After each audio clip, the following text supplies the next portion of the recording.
द्वारिका के भवन के बाहर खड़े होकर के सुदामा कह रहे हैं, कृष्ण आप द्वारिकाधीश हैं, हो सकता है आप मुझे भूल गए हो, पर हे कृष्ण एक बार मथुरा के, एक बार द्वारिका के छत पर आकर के खड़े हो जाओ, मुझे देख के हंसना मत, मुझसे बातें मत करना, मुझसे बोलना मत, पर ठाकुर एक बार द्वारिका के छत पर आकर के खड़े हो जाओ, मैं दूर से आपको देखूंगा और चला जाऊंगा। हे भगवान एक बार आ जाओ, कम से कम मेरे नेत्रों की क्षुधा, मेरे नेत्रों की प्यास आपके स्वरूप को देख करके शांत होगी। ठाकुर एक बार आ जाओ। सुदामा इंतजार कर रहे हैं और भगवान ने जब से सुना है कि सुदामा आया है, अब तक सुदामा पागल थे कृष्ण से मिलने, अब कृष्ण पागल है सुदामा से मिलने के लिए, और भगवान का मुकुट गिर गया है, पीतांबर छोड़ दी है प्रभु ने, पैरों में जूते चप्पल भी नहीं पहने हैं, और आसन से उठे ठाकुर जी और भागे हैं सुदामा से मिलने के लिए। और भागते हुए भगवान गए, सुदामा बाहर खड़े हैं, और जैसे ही भगवान सुदामा जी के पास में पहुंचे हैं, सुदामा को देखते ही ठाकुर जी ने सुदामा को अपनी बाहों में भर लिया है, अपने हृदय से सुदामा को लगा करके सुदामा का आलिंगन कृष्ण करते हैं, और भगवान भी रो रहे हैं, सुदामा भी रो रहे हैं। सुदामा और कृष्ण के इस पवित्र मिलन को देख करके आज करुणा स्वयं सोच में बैठी है, करुणा खुद ये सोच रही है कि मेरा स्वरूप कृष्ण में है या मेरा स्वरूप सुदामा में है। सुदामा को देख करके कृष्ण रोते हैं, सुदामा के पैरों में न जाने कितने कांटे लगे हैं, एक एक करके कृष्ण उन कांटों को अपने हाथों से निकालते हैं, और उस समय भगवान के नेत्रों से इतने आंसू बहे, सुदामा के पैर कृष्ण के आंसुओं से धुल गए, और फिर भगवान सुदामा जी का हाथ पकड़ के महल के भीतर लाए, सिंहासन पर सुदामा जी को विराजमान कराया, बिठाया, और बिठा करके महारानी रुक्मणी और 16,100 पटरानियों के साथ में ठाकुर जी ने सुदामा जी की खूब सेवा सत्कार, आरती इत्यादि की है, पैरों को धुलाया है, खूब सेवा की, और फिर भगवान ने सुदामा जी को स्नान इत्यादि करा के सुंदर वस्त्र पहनाए हैं, अपने शयन कक्ष में ले गए, सुदामा जी को अपने शयन कक्ष में ले जाकर के कहा कि तुम विश्राम करो।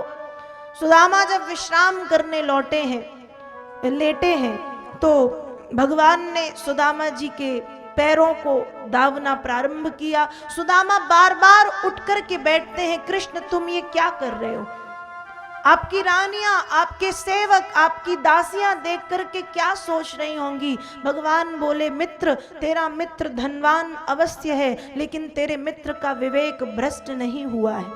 तेरा मित्र मित्र धर्म का पालन करना भली भांति जानता है, तेरा मित्र जानता है कि मित्रता क्या है, और मित्र धर्म बताया भगवान ने सुदामा को। बचपन के दिनों की याद दिलवाई है, पूछा है विवाह किया, पत्नी का नाम क्या है, बच्चे कितने, सारी गृहस्थी की बातें कृष्ण करते हैं, और फिर धीरे से सुदामा जी से कृष्ण पूछते हैं कि बताओ जब मेरी भाभी इतनी अच्छी हैं तो मेरे लिए क्या भेजा है? ब्राह्मण हो और वो भी ब्राह्मण पत्नी है, इतना तो जानती होंगी कि मित्र के घर खाली हाथ नहीं जाते, तो बताओ मेरी भाभी ने क्या भेजा? सुदामा जी ने कहा नहीं नहीं कुछ नहीं भेजा, मैं ठहरा गरीब, तुम मेरी हालत देखो, लगता है मेरे पास कुछ रहा होगा। भगवान ने कहा पर मित्र धर्म तो जानते हो, एक फूल ही लाते, कुछ तो लाना था, तो बताओ बताओ क्या लाए हो? सुदामा ने कहा कुछ नहीं कुछ नहीं कुछ नहीं। भगवान ने कहा तुम खड़े हो जाओ। सुदामा खड़े हुए हैं, एक हाथ, भगवान ने कहा है दोनों हाथ ऊपर करो, सुदामा ने एक हाथ ऊपर किया है, दूसरा हाथ नीचे है। भगवान ने कहा दूसरा भी ऊपर करो, कहा ये नहीं होगा, मुझे चोट लग गई, मैं गिर गया हूं। भगवान ने कहा जब चोट लग गई तो ठीक करनी पड़ेगी चोट, नहीं तो भाभी कहेगी मित्र के घर गए थे और चोट खा के आए हैं।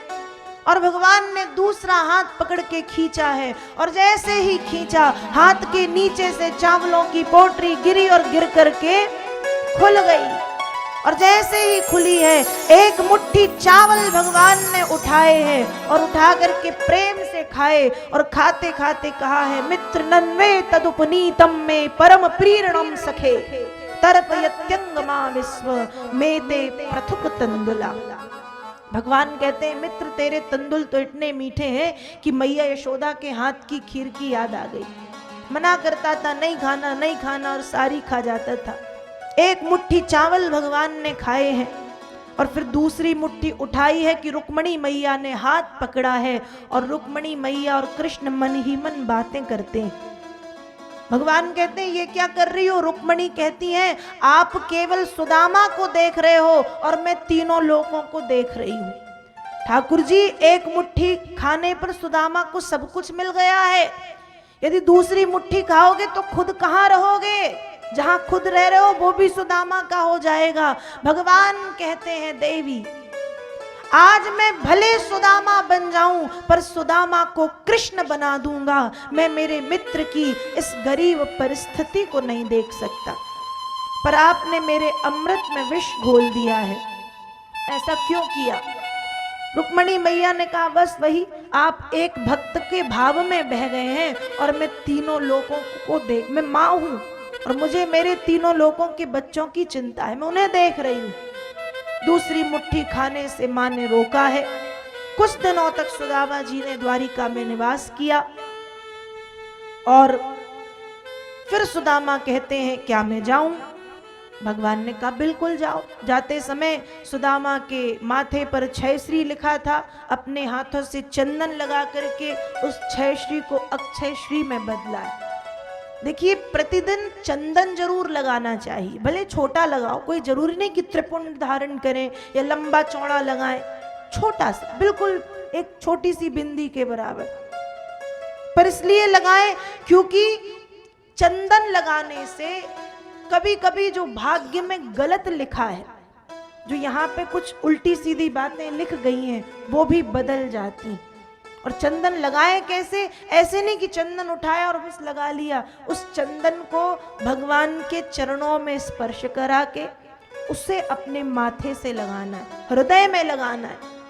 वो रक्षा कवच बन जाता है, हर परिस्थिति में रक्षा करता है। और कभी कभी भाग्य भी जो कुभाग्य बन गया है वो सौभाग्य में बदल जाता है। और फिर वह चंदन तो द्वारिकाधीश ने लगाया था। सुदामा के माथे पर जो क्षयश्री लिखा था वो अक्षय श्री में बदल गया है। और अब सुदामा कहते हैं, कृष्ण मैं जाऊं?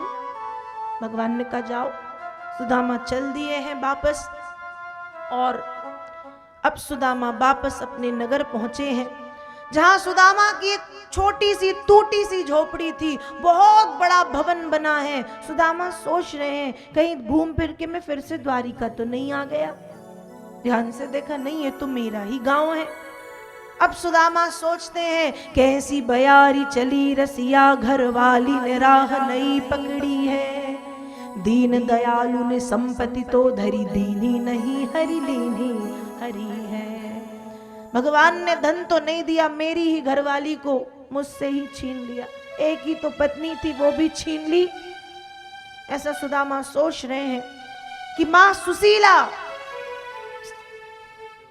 पूजन का थाल लेकर के वहां पर आती हैं। खूब सुदामा जी का स्वागत सत्कार मां सुशीला ने किया। भगवान कृष्ण की कृपा बताई है कि ये जो वैभव देख रहे हैं ये ठाकुर जी की कृपा है।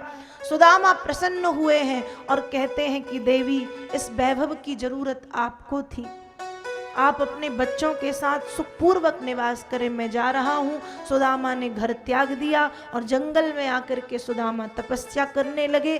4 मुट्ठी तंदुल के रूप में सुदामा अपने चारों पुरुषार्थ धर्म, अर्थ, काम और मोक्ष कृष्ण के चरणों में समर्पित करने गए थे।